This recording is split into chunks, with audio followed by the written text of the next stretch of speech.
Déjà, ça nourrit ma curiosité insatiable, parce que ça, c'est un vrai sujet chez moi.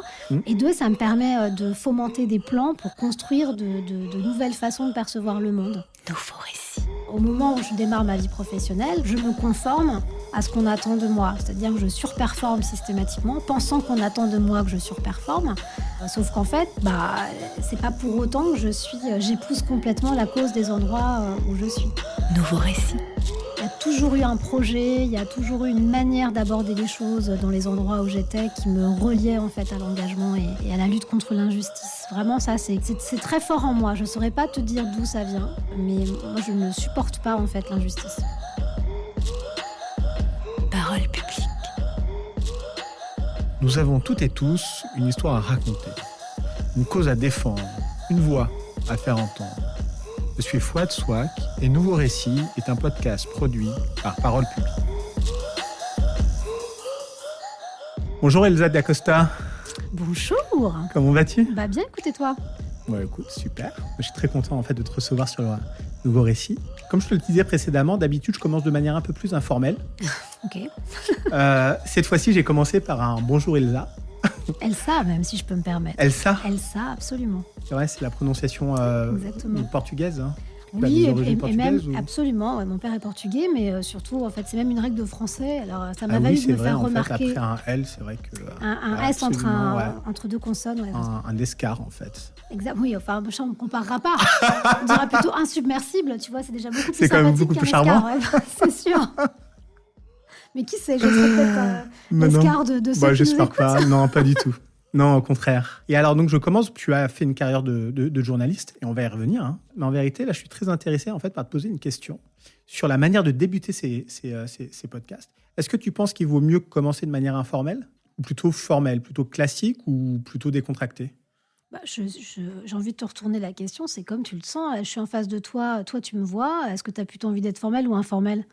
J'ai plutôt envie d'être informelle. C'est bien ce qui me semblait. Tu vois, donc tu avais déjà la réponse à ta question. C'est pas la peine de la poser. Ouais, mais j'ai tout plein de questions en fait à te poser, auxquelles j'ai pas forcément en fait les réponses. J'espère que je les ai. Et la toute première, c'est tout pareil en fait. Je sais pas pourquoi, mais là en fait on va être au 10e, 11e épisode de ce podcast qui s'appelle Nouveau Récit. Et d'ordinaire, je ne demande pas en fait aux invités de se présenter, donc de manière formelle. Qui était la Elsa enfant et celle qui est aujourd'hui adulte ? Oh là, ça c'est une question, t'es sûr qu'on n'a qu'une heure ? Parce que là, on va plonger très très loin. J'ai pas envie de m'en sortir avec une pirouette, mais je te dirais... Interdit. C'est vrai ? Interdit les pirouettes, même pas un petit triple lutz ou un truc comme ça ? Non, bon. Ok. Non, je dirais que la Elsa, l'enfant Elsa, la jeune, elle est toujours dans l'Elsa que tu as en face de toi, en réalité, et je crois que c'est ce qui conserve aussi l'esprit de curiosité, d'être alerte. Et donc, je dirais qu'il n'y a pas vraiment de différence profonde et qu'elle m'habite toujours, qu'elle est toujours là. Peut-être qu'elle était un peu plus insécure, sans doute. Mais en même temps, très engagée, très soucieuse de la notion de justice. C'était un truc qui était très, très fort chez moi, petite, quoi. Toujours, ça a toujours été très fort. Ouais, tu matérialises comment ? Ouais, un petit peu, mais il va falloir que tu détailles. Que je développe un peu, ouais. Ça va me prendre des années de thérapie, cette affaire. Comment ? C'est très simple. Déjà, le fait d'avoir un patronyme portugais dans une France des années 80... ça fait que j'ai été victime aussi, tu vois, de railleries. D'ailleurs, maintenant, j'en rigole un peu parce qu'on m'appelait Elsa Pizza. Donc, ça te prouve le niveau de géographie des primaires, parce que la pizza n'est pas du tout un plat portugais, hein, tu l'auras noté. Absolument. Mais les enfants, c'est vrai que ça a une grande capacité à trouver en fait des surnoms absolument stupides. Ouais, voilà. Mais donc déjà, ça, je l'ai vécu dans ma chair, en fait, ce moment de ne pas être forcément comprise. Et puis surtout, en fait, on n'avait pas forcément saisi non plus que ma mère était française. Donc, j'étais très, très vite assimilée. On ne l'entendait pas dans ton prénom. Non, voilà. Donc, quoique Elsa Triolet... oui, mais bon, après, elle était quand même d'origine russe. Donc, tu vois, on pouvait imaginer plein d'autres choses à ce niveau-là.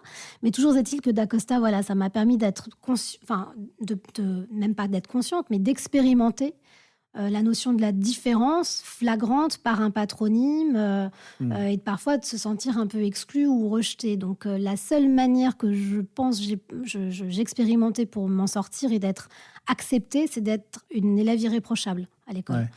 Donc, Ça passait par l'école, par l'éducation. Ouais, pour moi, ça passait beaucoup par l'école, par les notes, par le travail, par une forme d'empathie vis-à-vis de mes camarades aussi. Et puis d'essayer de confronter en fait ce que je percevais comme parfois étant une forme de rejet, plus d'ailleurs de la part des parents de mes camarades que de mes camarades eux-mêmes. D'essayer de le confronter et de pouvoir devenir une espèce de lion en fait. Donc après j'ai pris des postes de délégué de classe pour essayer de porter aussi la cause des élèves pour être de plus en plus accepté, même si je te dis ça, c'est très post-rationalisé. Hein. Quand tu as 10 ans, 11 ans, tu n'es pas en train de te dire oh là je suis rejeté, etc. Tu le vis dans ta chair. Donc c'est c'est déjà hyper, parce qu'en réalité quand on te voyait on n'imaginait pas que tu avais des origines portugaises ou méditerranéennes ou latines. Non. Et finalement le prénom ou le nom de famille, en réalité, a c'est lui qui tente. changé c'est ça. Et tu vois, je reprends mon nom de jeune fille depuis quelques années maintenant, ça fait 2 ans. Parce que très longtemps, je me suis appelée Grangier parce que j'étais mariée. Et la perception que les gens avaient de moi quand je m'appelais Elsa Grangier gommait complètement le fait que j'avais des origines portugaises et le comportement des gens n'était pas le même non plus vis-à-vis de moi. Donc c'est super intéressant de faire l'expérience dans l'autre sens maintenant, de reprendre en fait ce patronyme, à tel point qu'on a même le sentiment que je me suis mariée avec un Portugais, tu vois. En fait. Ouais. Donc Oui, parce qu'on t'a connu pendant toute ta carrière, en fait. Grangier. Bien sûr. Donc c'est assez intéressant et de voir quand même, alors je ne sais pas si c'est moi qui perçois ça, mais de voir ce regard qui change un peu quand je lui explique, non, en fait, Dacosta, c'est moi. Et t'avais senti la mutation quand t'es passée à Grangier ? Non, pas du tout. Après, je me suis mariée très jeune. Hein. J'avais 22 ans, quoi. Donc, on connaît les motivations. Voilà. Non, mais je me suis mariée. Oui, c'est une forme d'ascenseur social prodigieux pour moi. Ouais, culturel. Non, mais après, tu sais, tu parles à une personne qui s'appelle Fouad Souak. Oui, je sais bien. Je sais bien. Mais non, ça s'est fait assez naturellement. Et puis mes amis de l'époque qui m'ont vu passer de Dacosta à Grangier sont toujours là. Et ils t'ont pas vu changer. Non, puis pour eux, je suis Elsa, surtout. Ouais. Donc, voilà. Mais ça n'a pas changé justement en fait entre l'enfance et ta vie d'adulte. C'est quand même une coutume qui persiste et qui demeure. On reste manifestement quand même hyper attaché. C'est un peu la nature humaine, non ? D'être un peu attaché aux apparences d'un prénom, à ce qu'une culture, un prénom ou un nom en fait renvoie culturellement aux préjugés. Oui, 40% de nos décisions sont prises par habitude, entretenues par des schémas mentaux, des stéréotypes. Alors à la base, c'est pour que notre cerveau fasse des économies quand il raisonne. C'est-à-dire que comme c'est par habitude, il peut passer son temps à faire autre chose. Ouais. Le problème, c'est quand ça commence à plaquer des représentations et des stéréotypes sur les gens et qu'on ne dépasse pas ça. Donc il y a un vrai sujet. Tu sais, c'est comme quand tu arrives dans une maison où il y a eu 3-4 papiers peints avant toi. Donc toi, tu as envie de refaire ta maison, mais il faut quand même décoller ce papier peint-là. Donc c'est pas toujours évident et c'est vrai qu'il faut qu'on arrive dans la société d'aujourd'hui à se départir de ces préjugés, de ces stéréotypes, parce que ton nom ne fait pas qui tu es. Ça raconte en fait l'histoire d'où tu viens, ce que tu portes en toi, mais c'est plutôt tes actes en fait qui sont transformants plus que là d'où tu viens en réalité. Mais on a tous des ressorts en fait qui font pencher la balance d'un côté ou d'un autre. On pourrait souffrir de ça quand on est enfant. Et toi, tu as transformé au contraire en te rendant paradoxalement plus visible, en étant délégué de classe, même dans ta carrière ensuite, en étant journaliste, etc. Même si on revient au fait que quand tu étais journaliste, quand tu prenais la parole, c'était Grangier, mais aujourd'hui, c'est Dacosta. Je pense que ça, c'est aussi un truc qui m'anime aussi, c'est d'être porte-parole. En réalité, tu as tout à fait bien résumé les choses. C'est bon, on a fini. Voilà, c'est très bien. Non, mais ouais, ça, c'est un truc qui m'est... en plus, j'en suis plus consciente maintenant, étonnamment, que justement, je suis sortie de l'univers médiatique à 100%, parce que j'ai quand même été journaliste pendant près de 10 ans. J'ai fait de l'antenne pendant 6 ans et quotidienne aussi à certains endroits. C'est un shoot d'être chroniqueuse télé et j'avais l'impression que c'était ce que je voulais faire. La réalité, c'est que je m'aperçois maintenant que je prends autant de plaisir à animer une table ronde en mettant en lumière 3-4 invités devant 20 personnes que d'être sur un plateau télé à raconter ce qu'a Choca fait. Donc, ce qui m'anime, c'est de porter un message et qu'il soit audible et qu'il soit entendu par le maximum de personnes et qu'il puisse être un facteur de transformation pour ces gens-là.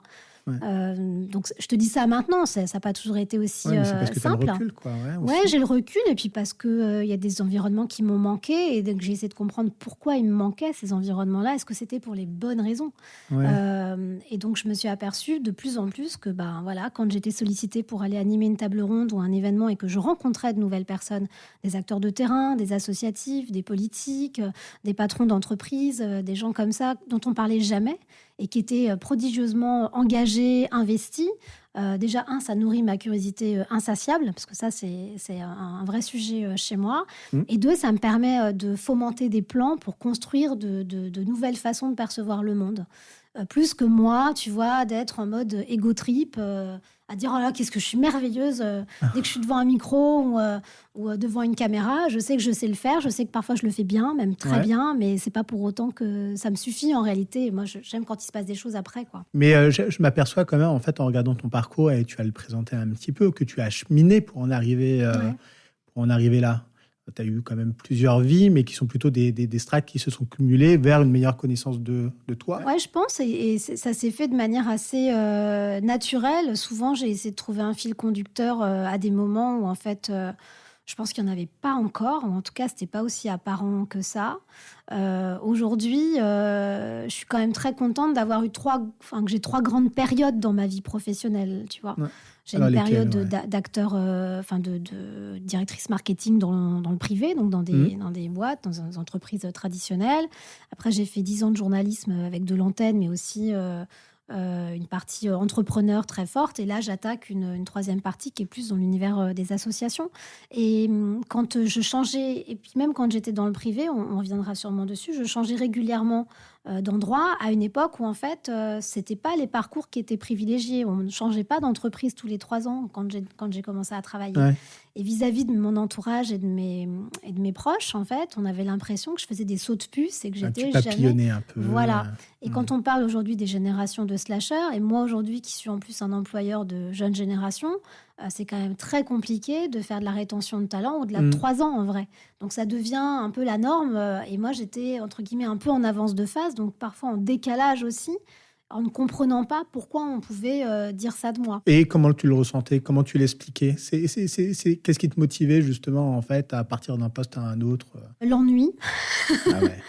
Ouais, je pense c'est difficile de se renouveler, en fait. Ouais, et les dissonances cognitives. Alors maintenant, je te le dis, à 47 ans, après 25 ans de vie professionnelle, sur le moment, je pense que je n'étais pas consciente de ces dissonances cognitives réelles, je ne pouvais pas les nommer, mais je les ressentais physiquement. Il y a des endroits où, au bout de 2 ans, je me disais, mais qu'est-ce que je fais là? Alors, ça marchait très bien. J'ai toujours été considérée comme un haut potentiel, toujours la bonne élève, on y revient, tu vois. Ouais. Pas de vague, bonne élève. Enfin, pas de vague, ça, c'est pas vrai, mais bonne élève, machin, donc bonne professionnelle, toujours à pouvoir changer de poste quand elle le souhaitait, considérée comme un haut potentiel à certains endroits.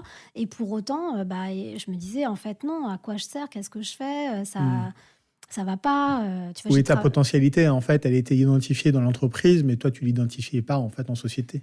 Non, parce que moi, je me conformais à une attente, en fait. Toujours pareil, c'est des choses... Tu sais, on met du temps à se départir de son histoire personnelle aussi. Ouais. Et donc, moi, je me suis toujours mise dans une posture de répondre à l'attente que je pensais qu'on plaçait en moi. Le côté liberté ou de s'affranchir des codes... c'est pas forcément quelque chose que j'affirmais, alors que c'est profondément ce que je suis. Maintenant, j'ai aucun problème avec ça. Mais au moment où je démarre ma vie professionnelle, en fait, je me conforme à ce qu'on attend de moi. C'est-à-dire que je surperforme systématiquement, pensant qu'on attend de moi que je surperforme. Sauf qu'en fait, c'est pas pour autant que j'épouse complètement la cause des endroits où je suis. Au final, ma première question, elle était quand même assez mal formulée. C'était pas qu'est-ce qui te différencie de ton enfance, enfin, entre l'enfance et l'âge adulte, c'est plutôt qu'est-ce que tu as en commun. Non, mais si ta question, je me permets, elle était bien posée. Si, ouais. Parce que tu vois, elle m'a fait réfléchir et je vais sur un endroit où je pense que je suis jamais allée de cette manière-là. En fait, je suis plus... l'enfant que je pense que j'étais maintenant que celle que j'étais quand j'étais enfant, que celle que j'étais au démarrage de ma vie professionnelle, par exemple. Ouais.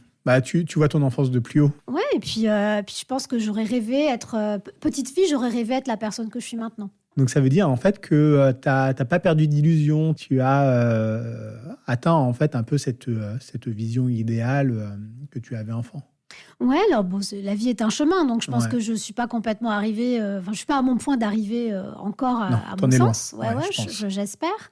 Mais oui, ouais, dans une certaine mesure, oui. Et ce fil rouge, tu saurais le nommer comment?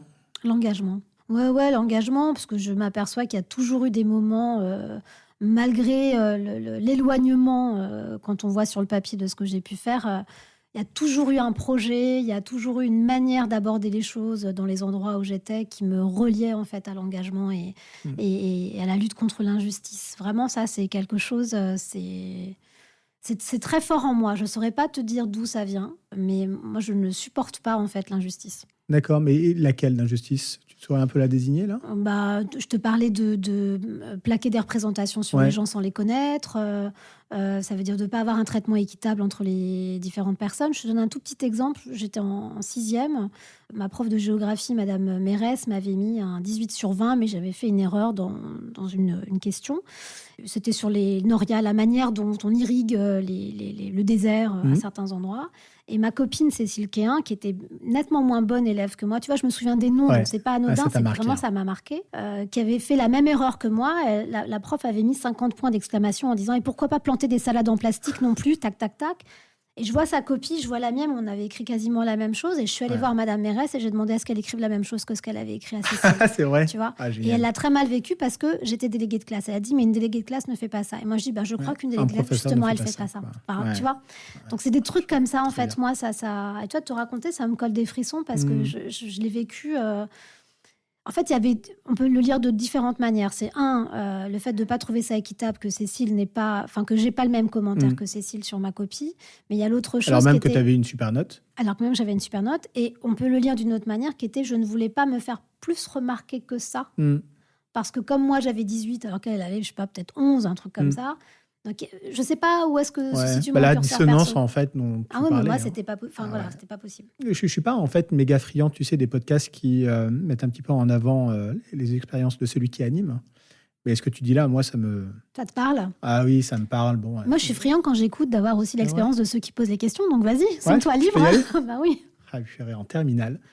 Moi, pour le coup, je me souviens plus du tout de son prénom. Je fais un blackout total sur cette prof de philo. Et je n'ai jamais eu la moyenne avec elle. J'adorais la philo.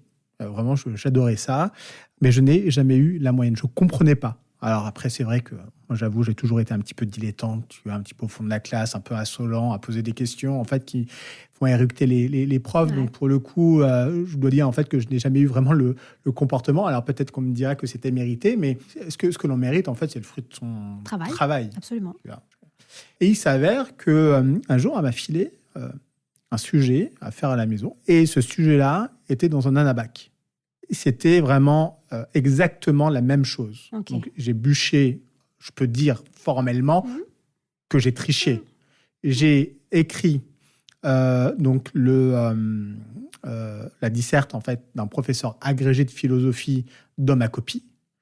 J'ai tenté le diable aussi, parce que Bien je me sûr. suis dit, c'est une prof de Prise de philo, risque. prise de risque, bien sûr. je tente.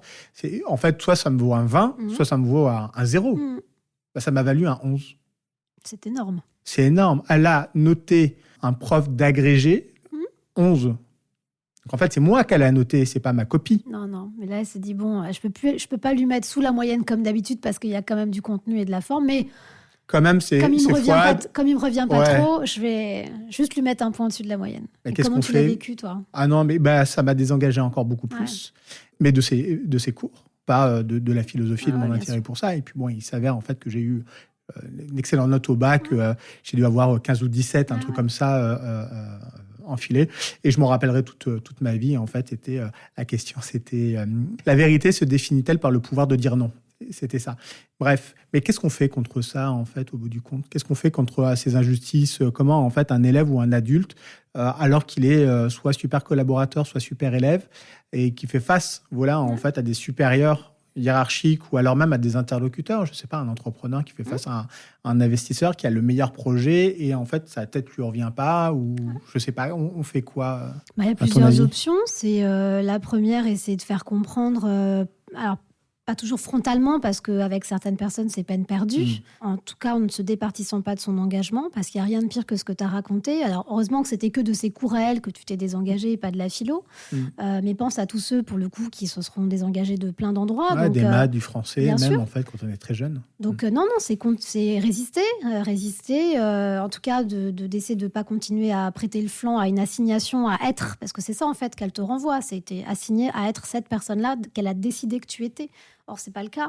Donc, c'est de travailler avec d'autres gens aussi, c'est de trouver ses sources d'énergie en parallèle, c'est faire un travail sur soi aussi, parce que moi, je crois beaucoup, et de plus en plus avec les années qui passent, au fait que de toute façon, on est aussi co-responsable de tous les événements qui nous arrivent, en réalité. Oui.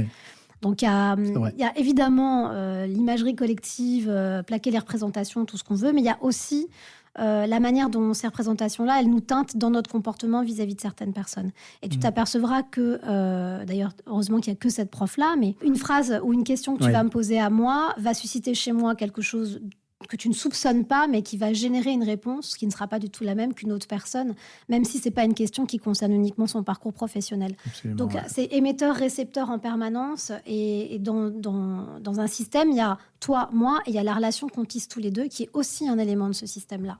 Donc, quand on a commencé à travailler ces sujets, ces questions, et après, il y a des théoriciens qui ont évidemment régi cette manière de voir le monde, et on comprend un peu mieux les réponses, en tout cas les micro-agressions qu'on peut subir, notamment cette prof de philo pour toi, cette copie pour moi avec Cécile Quéhin. Et donc d'avoir une attitude qui se transforme déjà de l'émetteur, donc nous, et qui permet de manière inconsciente de transformer aussi la personne qu'on a en face de nous. Absolument. Et puis il y a aussi d'autres techniques, on va en parler au long de cet épisode, parce que c'est vrai qu'on est aussi là pour parler d'Ashoka. Bah oui, j'espère bien. Et c'est de faire davantage attention au final aux personnes qui nous soutiennent, aux mentors, quels qu'ils soient. Hein, tu vois. Moi, je préfère penser à ma prof de français, 2 secondes, qui a nourri ma passion aussi pour la littérature, plutôt que ma prof de philo qui a essayé d'étincelle pour la philosophie. Mais tu l'as expliqué, c'est vrai que pendant ta carrière, alors peut-être que tu vas vouloir ou pouvoir l'expliquer, mais donc tu as quand même plutôt travaillé au début pour des entreprises privées, plutôt dans le domaine du marketing. Absolument. Et puis il y a eu un tournant, parce qu'il n'y a pas que la perte de sens, je pense qu'il y a probablement d'autres choses. C'est quoi ce tournant qui t'a envoyé vers le journalisme, ou l'entrepreneuriat d'abord. Ouais. Dire une perte de sens, j'ai l'impression qu'aujourd'hui ça fait un peu tarte à la crème quand même. Mais comme tu étais en avance dans ton temps, on peut le dire. Oui, alors moi, tu as peut-être raison. Non, je pense surtout que, en fait, je comprenais pas ce qui m'arrivait. Je comprenais pas de pas, dans les situations professionnelles dans lesquelles j'étais, avec les postes de direction que j'avais, de pas être bien, enfin, de pas être heureuse, en fait, tu vois. Et puis, c'était quand même, on commençait à parler un petit peu des problématiques environnementales. C'était l'époque du développement durable qui rentrait un peu partout. Et je me disais, mais bon, comment je peux être utile, en fait? Moi, c'était vraiment ça mon point. Et puis, je travaillais chez Yves Saint Laurent à ce moment-là, Yves Saint Laurent Couture. Donc, j'étais directrice du e-commerce international pour eux. Et la perspective de faire envoyer des sacs à main en croco à l'autre bout du monde, tu vois, ça me... Le luxe, c'est pas très responsable. Après, tu vois, on peut discuter. Il y a toujours un côté obscur et un côté clair, quoi. Donc, j'essaie de toujours garder un peu de nuance dans ce que je dis. Mais en tout cas, moi, ça ne me convenait plus. Ça ne m'allait pas. Donc, et j'ai essayé de trouver d'autres métiers et je me sentais toujours limitée.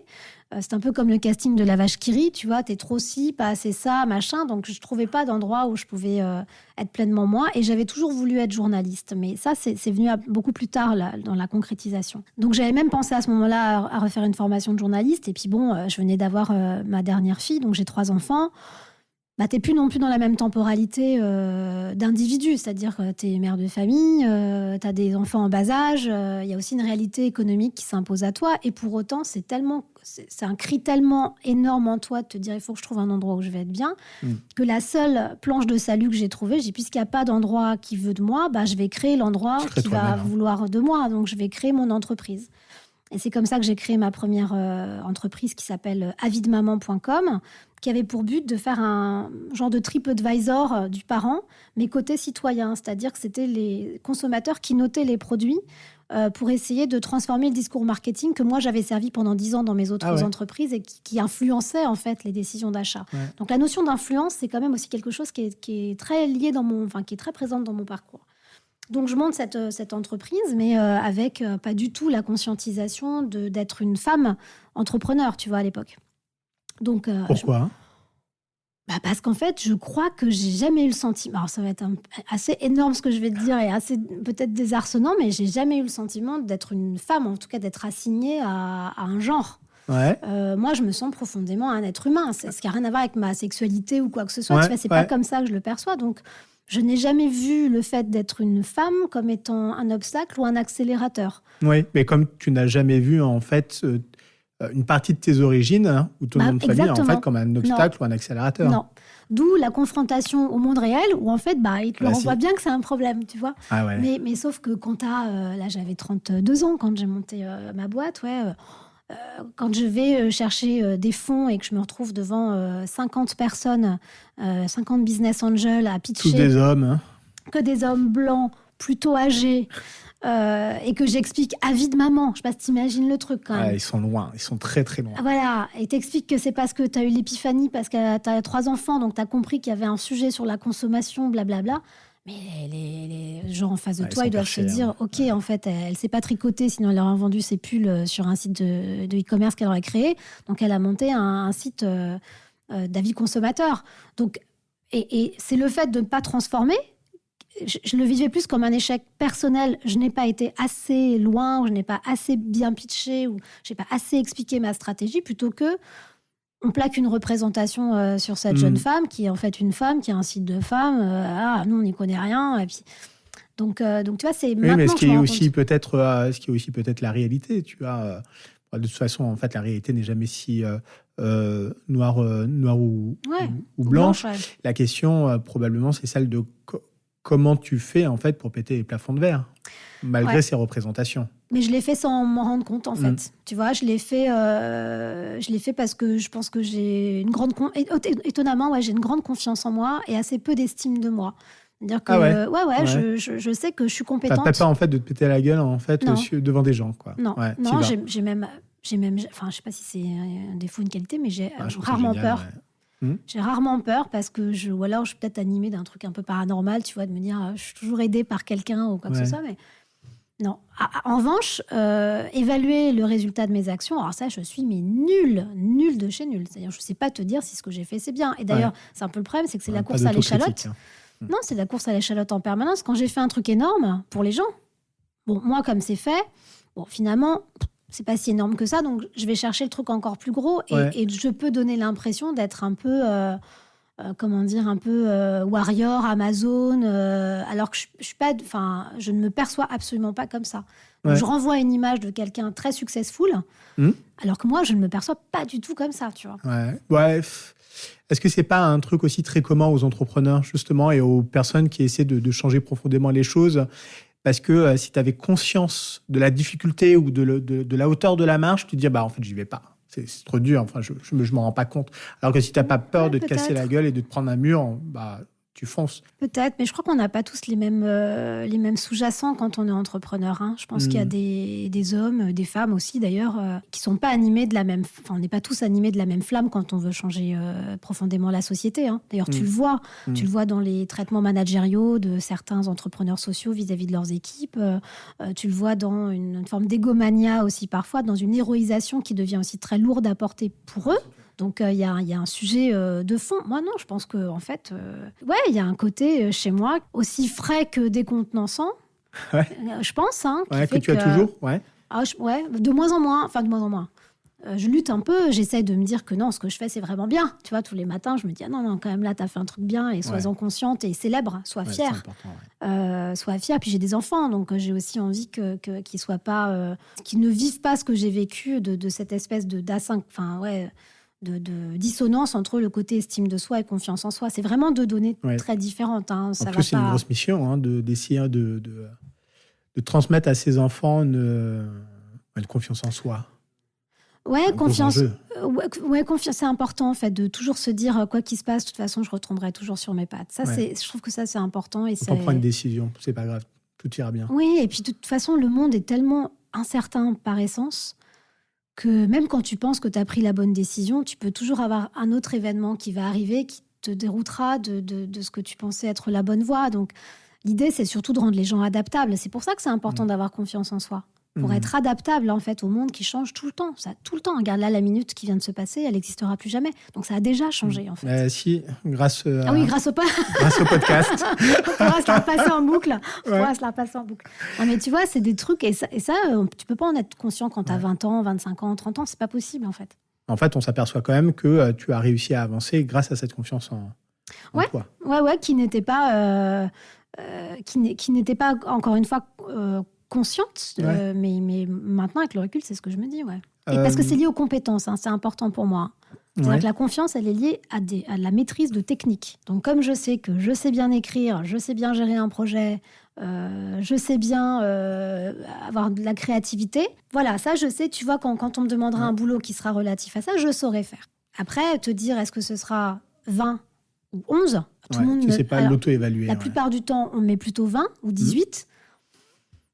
Pour moi, cette note, après, elle vaut plus rien quand le truc est fait. Tu as aussi toutes ces personnes-là qui ont aussi beaucoup de confiance en eux, qui sont plutôt des passagers clandestins et qui arrivent à avancer en fait en surfant. Alors probablement parce qu'ils ont d'autres compétences en fait que des compétences techniques, parfois difficiles. On les connaît tous, ces personnes qui ont aussi leurs examens parce qu'ils ont su en fait s'associer à la bonne personne ou qui ont la promotion parce que au lieu du savoir-faire, ils savaient plutôt faire savoir. Forcément ce qu'ils ont fait eux-mêmes. Oui. Tu vois. Donc ça aussi, c'est des problèmes. Et comment on fait pour trouver sa place en société, dans une organisation quand les plus méritants, parfois, en fait, n'obtiennent pas les promotions, par exemple. Ça, c'est de l'injustice, tu vois. C'est de l'injustice, Ça, c'est un truc qui me... Tu l'as déjà vu autour de toi ? Bien sûr, je l'ai déjà vu autour de moi, évidemment. C'est même parfois une grosse partie de notre quotidien aussi. Typiquement, les entrepreneurs sociaux, tu trouves qu'on les entend suffisamment dans le paysage médiatique aujourd'hui ? Alors, non. Voilà. Mais de plus en plus. Oui, mais dans notre écosystème à nous, moi, je trouve qu'il n'y a pas suffisamment de mise en avant de ces personnes qui, en fait, passent leur vie à changer la nôtre, quoi. Et pour le bien commun. Tu vois, et on parle plus souvent des choses qui se passent extrêmement mal, avoir l'impression que le monde n'est que dans une situation catastrophique, ce qui n'est pas éloigné d'une forme de vérité, mais ce n'est pas l'intégralité de la situation dans le monde, tu vois. La preuve, nous, quand on travaille chez Ashoka, on travaille tous les jours avec des gens qui transforment la société, et ça marche. Et ça fait 42 ans que ça existe au niveau international, avec 4000 entrepreneurs sociaux qui sont fédérés dans 93 pays. Donc, ce n'est pas une utopie, en fait, ce qu'on raconte. Et pour autant, ce n'est pas forcément le sujet qui émerge. Tu vois, j'ai même, pour te raconter une histoire, ça c'est intéressant, c'est que j'ai été démarchée par un média que je ne citerai pas pour pouvoir payer une tribune spéciale sur l'économie sociale et solidaire. Je me dis, on est quand même sur un journal grand public qui fait un cahier spécial sur l'intérêt général, mais qui le fait en mode public rédactionnel, et on demande aux acteurs de l'innovation sociale de payer pour ça. Enfin, tu te dis, au lieu de le sponsoriser, quoi. Tu vois ce que je veux dire ? Il y a un truc qui on marche sur la tête, quoi. Oui, mais parce qu'en fait, il faut savoir faire son fric et que peu importe en fait à quoi ressemble l'entreprise. Non, mais faisons-le sur des entreprises qui sont dans un statut d'entreprise et dont le job, c'est pas l'intérêt général. Pas de problème. Faisons un cahier spécial automobile. Mais là, tu mets quand même le doigt sur un truc hyper intéressant. C'est aujourd'hui, sur l'ESS, sur les sociétés à impact, sur l'innovation sociale, il y a quand même en fait un coût marketing. Et puis, certains médias l'ont bien identifié. Et tu vois, en fait, on va essayer d'aller chercher dans leur budget marketing et budget com pour aller payer ces pages. On fait comment on fait la différence entre ce qui révèle vraiment de l'impact et ce qui relève du greenwashing ou alors, en fait, du marketing. Mais ça, c'est une question fondamentale. Et puis surtout, mets-toi dans la peau du lecteur, qui, lui, ne verra pas la différence parce que ce ne sera pas écrit. Et ceux qui seront mis en avant dans ce cahier spécial d'économie sociale et solidaire seront ceux qui auront eu les moyens de se payer une tribune. Donc, ça veut dire vraisemblablement toujours les mêmes. Et qui montrent une certaine vision de ce que doit être l'intérêt général, qui n'est pas la réalité de ce qu'est l'intérêt général. Mais la question qui m'interpelle le plus, moi, ce que je trouve le plus frappant, c'est de se dire à quel moment un média mainstream commande un cahier de ce type-là en public rédactionnel sans réfléchir une seule seconde que le rôle du journaliste aujourd'hui, c'est quand même d'observer le monde. Enfin, ça ne nous a pas échappé qu'on avait un problème structurel sur nos modèles économiques qui, aujourd'hui, ont eu une conséquence première qui est l'environnement. Mais en fait, les inégalités sociales, elles sont aussi éprouvées par ce modèle économique qui est complètement dysfonctionnel depuis des années. Donc, il y a un moment, quand tu es journaliste, ça doit même pas t'effleurer 2 secondes qu'il faut faire des papiers sur cet endroit-là.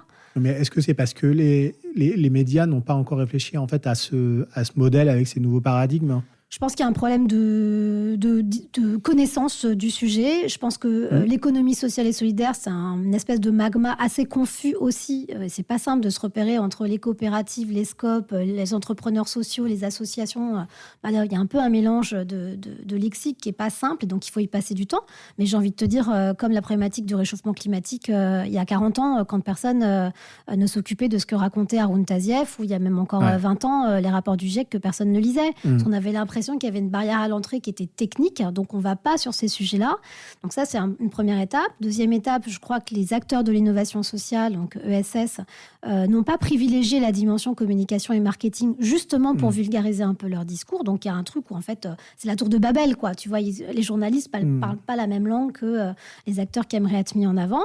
Et puis après, il y a aussi un modèle capitalistique ou capitaliste dans certains médias qui fait que tu vas chercher un certain type d'information pensant que c'est ça qui va te rapporter de l'audience.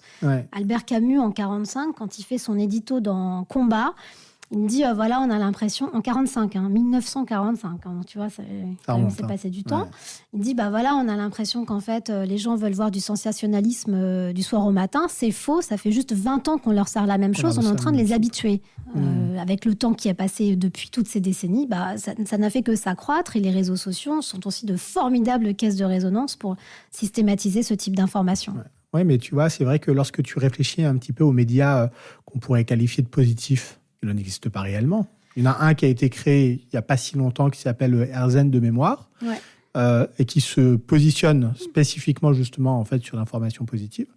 Mais pour le reste, c'est vrai qu'on va dire vulgairement que ce qui fait vent en fait des journaux, en fait, c'est la mauvaise conduite du monde. Oui et non. Je pense que quand tu regardes aujourd'hui les études qui sortent tous les ans sur la confiance que les citoyens mettent dans les médias, c'est le baromètre Lacroix-Cantar qui est assez éloquent là-dessus. Il y a quand même une fatigue informationnelle majeure. Aujourd'hui, tu as 51% des gens qui estiment qu'ils sont lassés de l'information qu'ils reçoivent. Parce qu'elle est anxiogène, donc qui se désengagent aussi des médias traditionnels. C'est super intéressant ça. Donc ça, tu vois, donc ça prouve bien qu'il y a une volonté quand même de sortir de ça. Ça veut dire que si les médias pivotaient peut-être vers de l'information moins anxiogène... En tout cas, qui rééquilibre... Moi, ce que je demande, ce que j'appelle de mes voeux depuis longtemps, c'est de rééquilibrer les plateaux de la balance. C'est surtout ça, parce qu'on ne peut pas dire que... Tu vois, les nouveaux récits, alors pardon, ils ne sont pas nouveaux, ces récits, en vrai. Regarde, moi, je te dis, ça fait 42 ans qu'Ashoka existe. C'est juste une façon de traiter l'information qui doit être différente. C'est-à-dire que tu as un projecteur, mais aujourd'hui, ce projecteur, il est braqué sur un angle de la photo. Mais la photo, elle est bien plus grande que ça, en réalité. Donc, si on est capable de déporter de quelques degrés le projecteur, d'élargir un peu l'angle et de montrer autre chose dans des endroits où constamment tu racontes des choses affreuses, déjà, je pense qu'en termes de confiance des citoyens vis-à-vis des médias, il va se passer quelque chose. Et deuxièmement, vis-à-vis de la conscientisation des gens sur le passage à l'action pour faire en sorte d'être dans cette grande marge de transformation du monde, elle sera peut-être, j'espère, plus évidente, tu vois. Ouais, absolument. Et c'est top ce que tu dis là, parce que ça me permet justement, en fait, le titre de Nouveau Récit du podcast, en fait, c'est en réalité aussi un petit pied de nez, parce que mon postulat, c'est de considérer, en fait, que les entreprises ont toujours été des acteurs sociaux. Je suis bien d'accord. On ne l'a jamais formalisé ainsi. Non. Déjà parce que c'est vrai qu'on avait plutôt tendance à privilégier le capital, sans forcément en fait parler des gens qui faisaient les entreprises et qui sont des employeurs, qui apportent des services et qui bouleversent aussi en fait la manière dont les gens vivent au quotidien. Alors c'est vrai que maintenant, avec les réseaux sociaux et les technos, on arrive davantage à mener ces transformations. Et probablement en fait que pour se distinguer davantage encore, il faut nommer les choses. Pour le coup, je te rejoins à 200%. Les acteurs sociaux sont aussi des entreprises. Et c'est d'ailleurs là où Ashoka intervient. Donc tu l'as un petit peu présenté, mais peut-être que tu vas pouvoir le faire davantage et nous raconter en fait qui est Ashoka, depuis quand Ashoka existe et quel est son modèle dans le monde, et aussi, parce que tu es sa directrice générale France, ouais. en France. Alors déjà, je suis complètement en phase avec ce que tu viens de dire sur le fait que l'entreprise, c'est d'abord un corps social, en fait. Ouais. C'est d'abord des gens qui vont travailler dans ces entreprises-là et qui ont des vies. Et leur vie, elle ne s'arrête pas aux portes de leur bureau. Ils sont chargés de ce qui leur arrive tous les jours. Mais on est héritier aussi d'une façon de percevoir les choses très silotée. Donc, on a l'impression que, Fouad qui bosse, c'est pas Fouad qui fait son jardin. Bah, si, en fait, c'est Fouad partout. Comme Elsa partout, tu vois, c'est la même chose, quoi. Et c'est aussi pour ça qu'aujourd'hui, on est extrêmement exigeant sur la responsabilité sociétale des entreprises. Parce que d'un seul coup, on redonne une couleur sociale, sociétale même, alors qu'elle l'a toujours eue. Tu prends Michelin à Clermont-Ferrand, qui avait des logements pour ses collaborateurs. Bon, bah, il y avait, quand ces sociétés étaient gérées par des entrepreneurs qui les avaient montées, c'est pas tout à fait la même chose que la financiarisation de l'économie qui a apporté des mandataires à la tête de grandes entreprises où là, ça a commencé à changer. On a commencé à valoriser beaucoup plus les bidas et les bénéfices qu'on pouvait réinjecter dans l'économie. Donc, il y a eu un petit changement de paradigme à ce moment-là, dans les années 80, fin 80, début 90, avec toute cette mondialisation qui a accéléré aussi la financiarisation de l'économie. Ashoka naît en 1981. D'un homme, c'est l'idée d'un homme formidable qui s'appelle Bill Drayton et qui est toujours à la tête de l'organisation internationale, suite à un voyage en Inde. Alors lui, son histoire, c'est un ancien partenaire chez McKinsey, donc consultant. Il avait travaillé aussi beaucoup dans l'administration Carter, du président Carter des États-Unis, sur tout le volet environnemental. Donc, une sensibilité quand même assez importante. Dans les années 80, c'était pas tellement l'esprit, mais lui, c'était ce qu'il avait. C'est un grand marcheur, il aime beaucoup la montagne. Il marche encore tous les mois de septembre. Il est assez formidable, cet homme. Et c'est lui qui met dans la conversation le terme d'entrepreneur social dans les années 80, parce que suite à un voyage en Inde, il s'aperçoit en Inde qu'il y a des hommes et des femmes formidables qui, à l'échelle de leur communauté, règlent des problèmes de cette communauté, des problèmes sociétaux, des inégalités, l'accès à l'école, à l'eau, une alimentation durable. Et il se dit, bon sang, mais des gens comme ça, il y en a peut-être partout dans le monde. Si on les met en lumière, qu'on les accompagne, on va peut-être insuffler un grand mouvement de société positif, parce qu'une de ses grandes figures de proue, c'est Gandhi. D'accord. Il est absolument fan. D'ailleurs, il offre à certains de ses collaborateurs la bio de Gandhi, mais je sais pas, au moins un volume de 1200 pages. Moi, je l'ai reçu, c'était assez lourd. Mais voilà, il est habité de ça, en fait, de ces mouvements qui transforment la société. Donc, il a conceptualisé déjà l'entreprise sociale ou l'entrepreneur social. L'entrepreneur social. Ouais. À ce moment-là. Donc, il lance... d'ailleurs, Ashoka, c'est un terme indien. Ashoka, c'est un prince. Alors, c'est pas un prince, je ne saurais pas te dire, mais c'est un grand guerrier qui avait beaucoup de terres en Inde et qui était un horrible bonhomme qui trucidait tout le monde, un grand guerrier sanguinaire, vraiment une réputation horrible. Et puis, en fait, un jour, il voit tous ces morts, tout ce qu'il crée pour être constamment en conquête de nouveaux territoires, de nouvelles populations. Et puis, il se dit, c'est pas possible, ma vie ne peut pas être ça. Et là, pouf, forme d'épiphanie, il se convertit lui-même en se disant, maintenant, je ne veux faire que le bien. Et il commence à installer des gouvernances alternatives, à écouter ce que dit son peuple, à être beaucoup moins dans une notion très, très descendante, tu vois, de rapport entre les gens. Donc Ashoka, c'est ça, c'est aussi l'arbre sous lequel Bouddha va réfléchir. Ça veut aussi dire un peu résilience, tu vois, issu aussi de ce parcours de roi guerrier, là. Donc il a voulu appeler son association Ashoka en référence, en fait, à ça, pour montrer, voilà, ces changements de paradigme peuvent exister. Et 42 ans après, Ashoka est donc présent dans 93 pays du monde, en fédérant 4000 entrepreneurs sociaux, donc ces fameux hommes et femmes dont je parlais initialement qu'il a rencontrés en Inde. En France, ils sont 80. Parce qu'Ashoka en France existe depuis bientôt 20 ans. Donc l'année prochaine, ça fera 20 ans qu'Ashoka existe en France. L'objectif, c'est d'identifier des acteurs de changement, des hommes et des femmes qui s'attaquent à un problème de société, à la racine du problème de société, et moins en mode curatif. Ils vont allier le curatif et le préventif pour régler un sujet de société. Parce qu'aujourd'hui, quand tu regardes les associations, l'image qu'on en a, c'est très symptôme. On va soigner le symptôme. Je prends par exemple les Restos du Cœur qui sont éminemment structurants et importants dans notre société. Je ne reviens absolument pas là-dessus. Les Restos du Cœur donnent des repas à des gens qui ne peuvent pas se nourrir correctement. Mais pour autant, ne travaillent pas, parce qu'il y a d'autres choses à faire, sur comment on fait pour arrêter le problème de la précarité alimentaire en France. Comment est-ce possible qu'en 83, quand Coluche lance les Restos du Cœur, c'est pour financer 3000 repas par jour, et que 35 ans après, c'est 400 000 ? Tu vois, c'est pas normal ça non plus. Qu'est-ce qui s'est passé? Voilà. Donc, on va regarder des entrepreneurs sociaux qui, eux, vont avoir une manière de s'attaquer à un problème par la cause, en tout cas par une des causes qu'on appelle racine de ce problème-là. Ensuite, donc on les finance pendant 3 ans. D'accord. On leur octroie une bourse. La plupart du temps, c'est des gens qui, en tout cas, on essaie d'aller regarder des parcours atypiques, qui ne font pas ça à 100% de leur temps. Ils ont besoin aussi, pour gagner leur vie, pour vivre, de cumuler d'autres emplois. Donc la bourse qu'on leur octroie leur permet de se consacrer 100% à leur activité pour vraiment développer leur solution à un problème systémique. Donc c'est souvent en fait des entrepreneurs qui en sont plutôt au point de départ, au début de leur activité? Non, alors...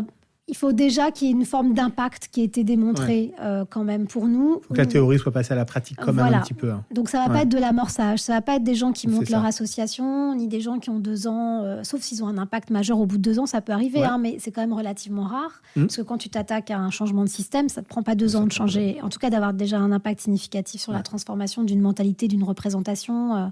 Je pense à Singa, par exemple, qui travaille sur la représentation des migrants. Et qui veut montrer que les migrants sont une opportunité pour un pays en valorisant l'aspect entrepreneurial des migrants. Tu vois, il va falloir des petites générations quand même pour bien comprendre l'importance que la migration peut avoir dans certains pays. Ou même alors même que ça fait des années et des années et des années en fait que l'immigration en fait est un sujet en France et d'ailleurs dans tous les pays et qu'on n'a pas du tout avancé sur... Et un sujet perçu d'une certaine façon. Une représentation qu'on cale dans la tête des gens qui fait que ça devient un truc, tu sais, comme une image d'Épinal qui est ancrée en fait. Donc comment tu enlèves ça? Donc, et Singa travaille beaucoup là-dessus. Alors tu as parlé en fait d'un nom qui sonne doux à mon oreille. Nolwenn, bien sûr. On renvoie à l'écoute. Très bien, j'aime ce genre de réflexe. Bien sûr. Nolwenn, effectivement, à Fèvre, qu'on a interviewé à Nouveau Récit, effectivement, et qui m'a donné l'idée de t'inviter. Je la remercie. Présidente et fondatrice des Petits Doudous, et donc qui est fellow d'Ashoka. Absolument, depuis, je crois, une petite dizaine d'années, je ne vais pas dire de bêtises, mais il me semble, elle corrigera. C'est quoi la durée d'ailleurs en fait, d'accompagnement? À vie, si tu restes à la tête de ton projet. Oui, parce que c'est individuel, c'est pas la structure en fait qui est accompagnée. C'est la personne, Alors, on peut élargir un peu les choses, c'est-à-dire que nous... À partir du moment où tu es quand même sur des entrepreneurs qui ont une vocation à transformer le système, quand ils décident de passer la main, ce qui est assez rare, moi, j'aime quand même bien continuer à suivre la structure parce que l'objectif, c'est qu'elle soit pérenne. Il n'y a rien de pire qu'une structure qui s'arrête parce que son fondateur est parti. Et alors qu'il y avait un impact qui était déjà mesurable, quoi. Comment on fait justement dans ces structures pour que l'institution, la structure en elle-même, survive justement aux hommes et que, au final, ça devienne, et tu l'as évoqué, un véritable organe vivant, autonome, indépendant, comme aujourd'hui les institutions publiques, en fait, comme une collectivité ou un État, en fait, arrive à survivre et puis les gens passent et se remplacent au gré de l'actualité, des élections, etc. Et on fait comment, en fait, au sein d'une structure qui a une visée sociale? Je peux te parler de ce que j'essaie de faire moi, chez Ashoka France. Je ne peux pas parler à la place de Nolwenn ou à la place de Marie Trélucane sur Unicité ou Franck Billot chez Réseau Ecohabitat. Je pars du principe qu'un leader durable, c'est un leader éphémère. C'est-à-dire qu'il va être aussi dans un souci de transmission auprès de son équipe régulièrement, parce que voilà, ce qui compte, c'est la vision, la mission, davantage que les hommes et les femmes qui peuvent réaliser cette vision-là.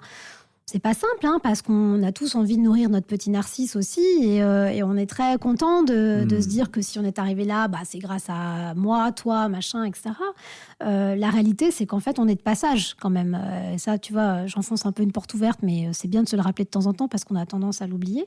On est de passage, donc on est un maillon d'une chaîne.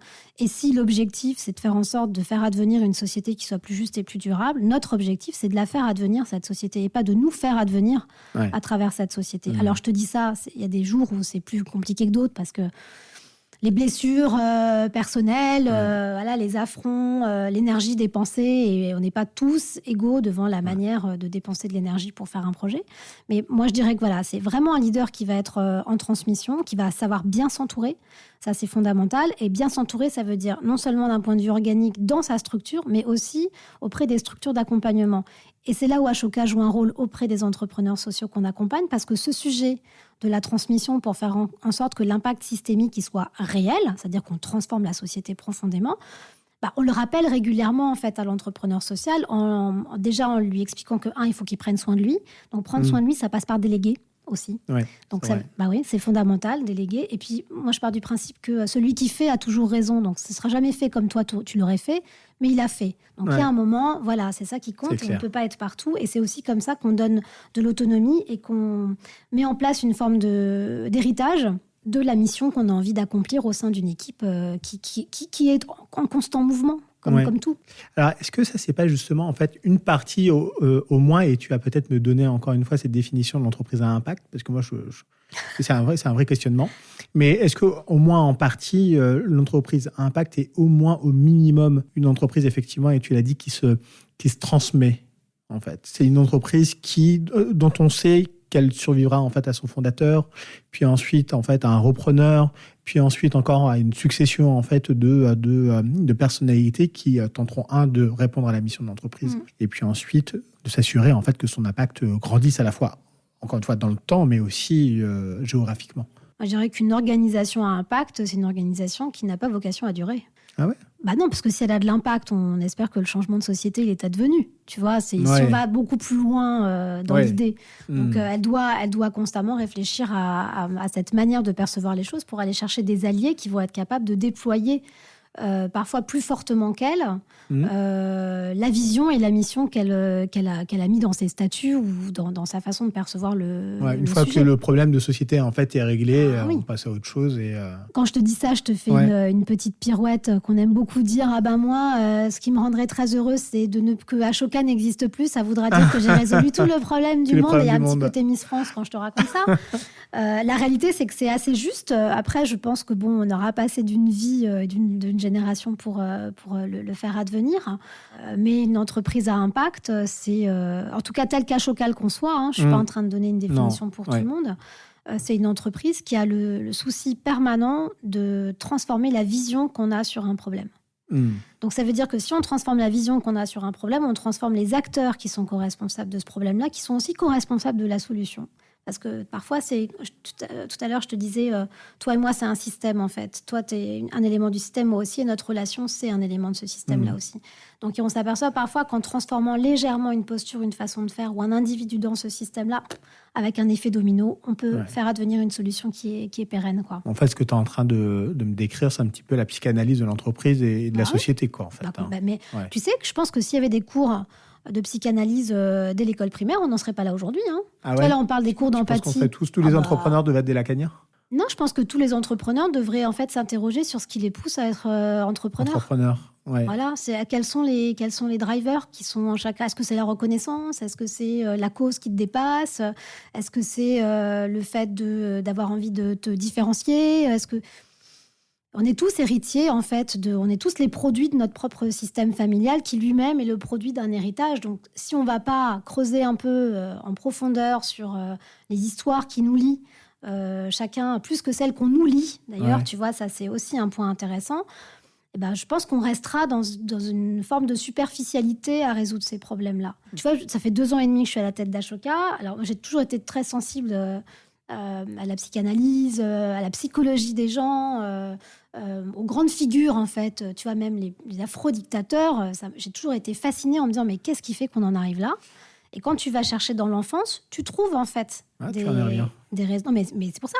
Tu trouves des raisons objectives, enfin objectives, je ne sais pas si elles sont toujours objectives, mais en tout cas qui ont l'air d'être un peu rationnelles, de quelqu'un qui en fait, et c'est le manque d'amour, c'est la séparation, c'est de la mésestime des parents vis-à-vis des enfants. Donc, faut lire Alice Miller, Les racines de la violence, c'est prodigieux en fait, prodigieux. Oui, parce que est-ce qu'elle ne disait pas justement qu'il faut prendre toutes les motivations en réalité que l'on a chez nous, et même si ces motivations en fait sont horribles, une personne m'a fait du mal et j'ai envie de lui prouver en fait à quel point je suis plus méritant, je vaux mieux que ça, et ça motive la création en fait d'une entreprise ou de n'importe quelle initiative. Et c'est pas en fait le fait de vouloir changer le monde intrinsèquement en fait qui la pousse. Mais c'est une motivation un peu plus personnelle, un peu plus...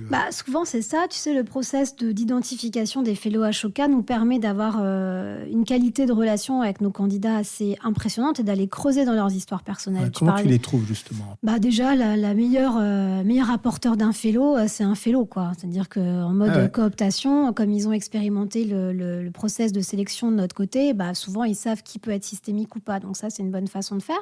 Après, moi, ce que je regarde aussi, c'est les thématiques sur lesquelles j'ai envie qu'Ashoka soit présente. Donc, en l'occurrence, l'éducation et l'environnement, pour moi, c'est vraiment des éléments fondamentaux sur les 5 prochaines années. Ou dans la cohorte de nouveaux fellows qui vont rentrer dans la communauté d'Ashoka, il faut qu'on ait au moins, toujours chaque année, un entrepreneur qui travaille les sujets d'éducation et un entrepreneur qui travaille la problématique environnementale. Et donc, on a 5 places, tu vois, éventuelles. Donc, il y a 3 autres qui peuvent être sur d'autres sujets. D'accord. Après, le process en lui-même peut durer de 6 mois à 2 ans pour pouvoir devenir fellow, ce qui nous permet d'avoir une connaissance assez fine des individus qu'on regarde pour être... C'est tous les âges?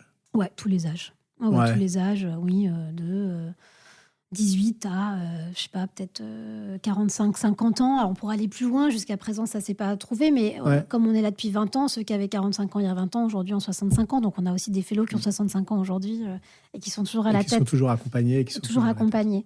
Et puis, souvent, on s'aperçoit en fait que le sujet de société qu'ils adressent, c'est un sujet qui est dans leur chair parce qu'ils l'ont expérimenté eux-mêmes. Donc, ils sont encore plus soucieux de faire en sorte de régler ce problème-là parce que parfois, sans faire de la psychanalyse de comptoir, en fait, régler le problème, c'est quelque part réparer ce qu'ils ont pu subir. Ça fait aussi référence à ça, quoi. Ouais, mais je vois vraiment l'intérêt d'Ashoka qui est d'intérêt public. Franchement, il faut le dire, d'intérêt général. Ouais. Parce que déjà, très souvent, par exemple, si on prend Nolwenn, en fait, elle est infirmière anesthésiste, donc en fait, elle travaille à côté, elle a un salaire, mais il faut dégager du temps. Donc, si je dégage du temps, je suis à 50 ou 80%, donc j'ai moins de salaire. Donc, il y a déjà en fait un problème matériel en fait à s'engager dans des projets qui vont générer probablement en fait de la valeur plus tard dans le temps.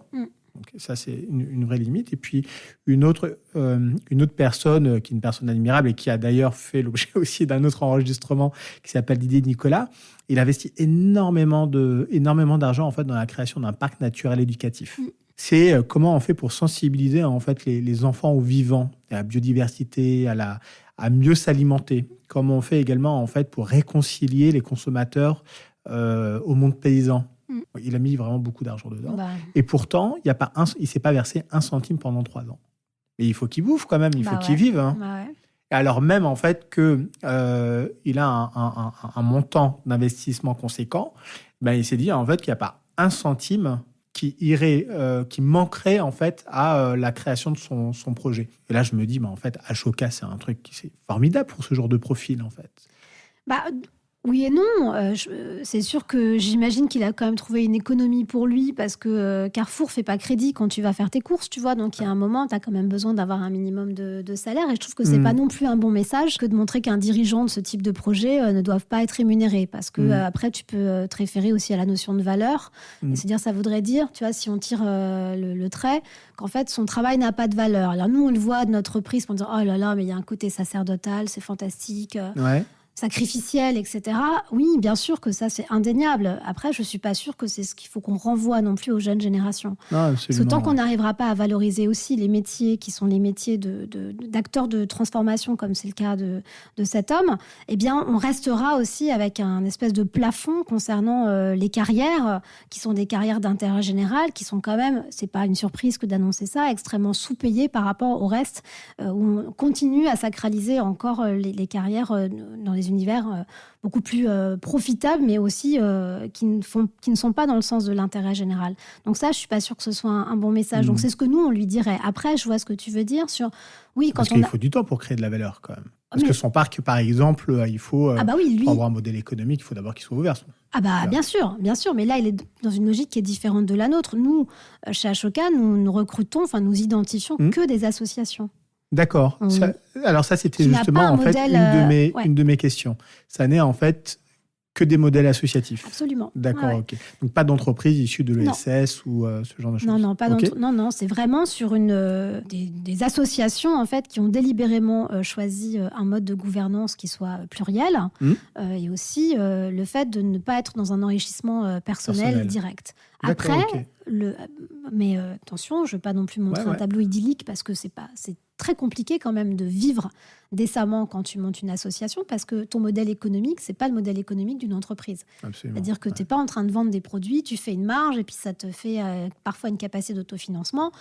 Souvent, quand tu es une association d'intérêt général, tu vis en fait soit de subventions, soit de la philanthropie, etc. Ou tu peux hybrider ton modèle, où là, tu peux monter une entreprise à côté dont l'actionnaire peut être l'association, qui te permet d'avoir une activité lucrative à côté, mais toujours quand tu vends des goodies et ça alimente un petit peu l'activité économique. Des goodies, peut-être pas, mais tu vends des prestations de conseils, de formation, de conférences de ce type-là qui te permettent d'avoir une source de revenus, entre guillemets, pérenne, que tu vas réinjecter en fait, dans le tissu de ton association. Donc, il y a tout un tas de réflexions, en tout cas en ce moment, sur l'hybridation des modèles de l'intérêt général pour faire en sorte en fait, de continuer à régler les problèmes de société parce qu'on ne va pas s'arrêter demain. Tu vois, a priori, il y en a de plus en plus des problèmes de société qui s'interchoquent entre eux.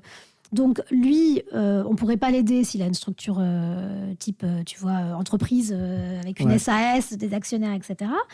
En revanche, tous les acteurs associatifs qui sont sur une approche systémique du changement, c'est-à-dire d'identifier un problème de société, en mappant très clairement une cause, sont des gens qu'on va regarder. Et surtout quand ils sont capables d'aller chercher des bras de levier pour essaimer ou pour changer d'échelle, qui vont être des institutions, des entreprises, des médias, des gens comme ça. Parce que je te prends l'exemple d'Unicité, par exemple. Unicité, association qui a 25 ans, montée par Marie Trélucane, qui est à l'origine du service civique en France.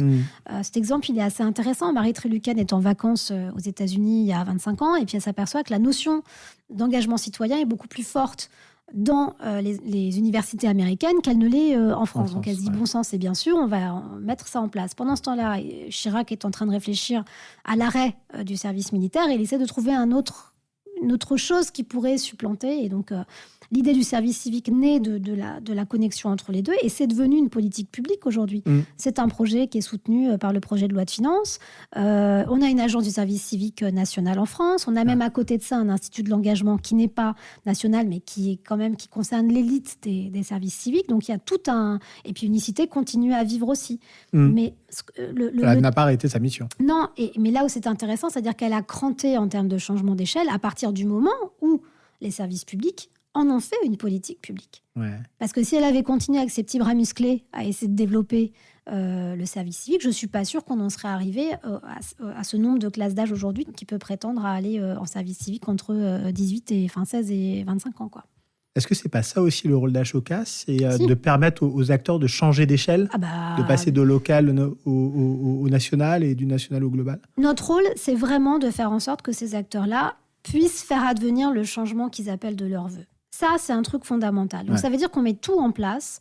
Alors, ça peut être financier les 3 premières années, comme je te l'ai expliqué, mais quand tu restes à la tête de ton innovation sociale... Ça, c'est normalisé, hein, par exemple. Oui, bien sûr. Le montant... le montant, il est normalisé, oui et non. Il est à discrétion des besoins de l'entrepreneur social. Tu vois, t'en as qui ont plus de charges que d'autres, donc on va regarder ça pour être au plus proche de leur vérité. Donc ça, c'est un truc important. Et ensuite, on a des mentors philanthropes. Ils sont 65 dans notre communauté Ashoka. Ce sont souvent des gens qui ont des parcours de vie incroyables, de grands dirigeants d'entreprise. On a l'ancien directeur des ressources humaines de la Société Générale au niveau international. On a l'ancienne présidente de Coca. On a des gens qui ont fait des carrières chez Unilever et qui ont été des grands patrons et qui sont dans ce qu'on appelle un give back, donc c'est-à-dire qu'ils veulent retourner ce qu'ils ont eu. Donc financièrement, mais surtout, et c'est ça qui est prodigieux dans la communauté d'Ashoka, c'est en temps. C'est-à-dire qu'ils vont être des coachs. Des vrais mentors. Des vrais mentors, et c'est pas je te passe un coup de fil et puis je te relis ton truc, c'est qu'il y a des histoires en fait entre nos innovateurs sociaux et nos mentors philanthropes qui durent depuis 15 ans. en fait, où ils les ont aidés à changer d'échelle, à affiner leur stratégie, à rentrer en réseau avec d'autres gens.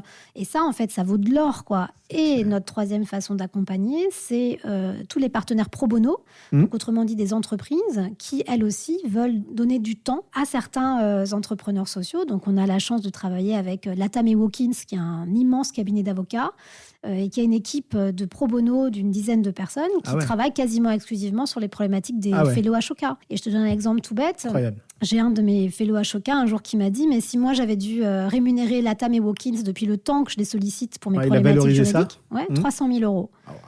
Donc il y a un moment, tu vois, la bourse c'est un truc, parce que notre bourse elle est 25-30 000 € par an sur 3 ans. La valorisation de compétences, elle est immense en réalité. Et c'est tout ce qui ne se quantifie pas. Tu vois, financièrement, qui est vraiment un déterminant pour faire en sorte que ces innovateurs sociaux soient toujours sur le terrain du changement de société. Donc ça, et puis après, toutes les formations d'Ashoka, parce que nous aussi, on a pas mal de formations spécifiques dans notre réseau international sur qu'est-ce que c'est que l'approche systémique du changement, qu'est-ce que c'est que la transformation d'une mentalité, comment je fais des coopérations interdisciplinaires, hybride avec des gens avec qui j'ai pas l'habitude de travailler. Tout ça, on l'a théorisé. Ouais, c'est ça. Donc, vous avez réussi à produire des modèles. On produit des modèles qu'on réajuste au gré en fait du temps qui évolue et des postures différentes. De l'expérience, de ce qui se fait aussi ailleurs, dans d'autres pays, dans les Exactement. 93 pays ces formations sont souvent internationales et elles permettent aussi de mettre des fellows français avec des fellows anglais, américains, kenyans. Faire de la mise en réseau, quoi. Ouais, exactement, pour qu'ils puissent travailler ensemble puis confronter leurs problématiques. Et la dernière chose aussi qui est extrêmement importante pour certains de nos fellows, c'est la mise en relation avec des entreprises. C'est-à-dire qu'on facilite les coopérations hybrides. Par exemple, je pense au réseau Ecohabitat qui travaille sur la rénovation des bâtiments précaires des personnes qui sont très précarisées en France. On les a mis en relation avec EDF et ils ont fait une coopération ensemble qui a extrêmement bien marché, à tel point qu'elle a permis à l'État français de réfléchir à une allocation spécifique de la grande précarité énergétique, ce qui n'avait pas du tout été identifié avant qu'on fasse cette coopération entre EDF et Réseau Ecohabitat. Donc parfois, on est aussi presque à l'origine, si tu veux, de la mise en place de politiques publiques parce qu'on crée ces relations hybrides en fait, avec nos fellows. Oui, la mise en relation avec les grandes entreprises, elle n'est pas simplement en fait d'un point de vue contribution financière. En fait, c'est vraiment des partenariats et qu'on anime. C'est-à-dire que c'est pas simplement tiens Franck, je te présente Karine, débrouillez-vous. C'est pas ça. C'est allez. Franck et Karine, on va travailler ensemble, ça va durer 8 mois et on organise en fait ce temps d'atterrissage de vision commune. Déjà de parler la même langue, parce qu'un innovateur social, il ne parle pas la même langue qu'un corporate, qu'une grande entreprise. Et vous connaissez justement en fait nous, ces on est deux langues. Un peu un décodeur Canal+, tu vois. on arrive en fait à faire en sorte que ce soit moins brouillé, que le message soit pas brouillé quand ils communiquent entre eux, mais au contraire que ce soit très clair. On a cette espèce de rôle de tiers de confiance en fait vis-à-vis de nos parties prenantes, quoi. Et ils viennent d'où en fait ces fellows ? Il y a une vraie diversité en fait dans les profils, ou alors tu vois des tendances quand même on est un peu, tu sais, victime de nos propres biais. C'est-à-dire que comme ça marche souvent par cooptation, souvent tu es plutôt avec quelqu'un qui te ressemble. C'est là où on doit être très vigilant, nous, pour penser contre nous-mêmes et aller chercher le maximum de diversité possible, parce que la photo de la France aujourd'hui, c'est pas la photo qu'on peut avoir en tête de ce qu'est la France. Donc moi, j'ai un vrai souci de diversité. Et bon, je reviens sur d'où je viens aussi. Donc je pense que c'est aussi lié à ça, de faire en sorte de montrer que tout le monde peut être acteur de changement. Et ce que j'aime, pour reprendre l'exemple de Nolwenn, c'est de dire, voilà, une infirmière anesthésiste, elle peut être fellow Ashoka. Abdelali El Badawi, donc infirmier aussi, il peut être fellow Ashoka. Laurent Richard, journaliste d'investigation, il peut devenir entrepreneur social fellow Ashoka. Tu vois, d'avoir des gens comme ça, où tu n'as pas forcément... t'as pas fait le master en innovation sociale à HEC, je vais dire tant mieux. Tu vois, parce que ce qui t'anime, c'est peut-être autre chose. Ça ne veut pas dire qu'on regarde pas les gens qui ont fait un master d'innovation sociale à HEC ou je sais pas quoi.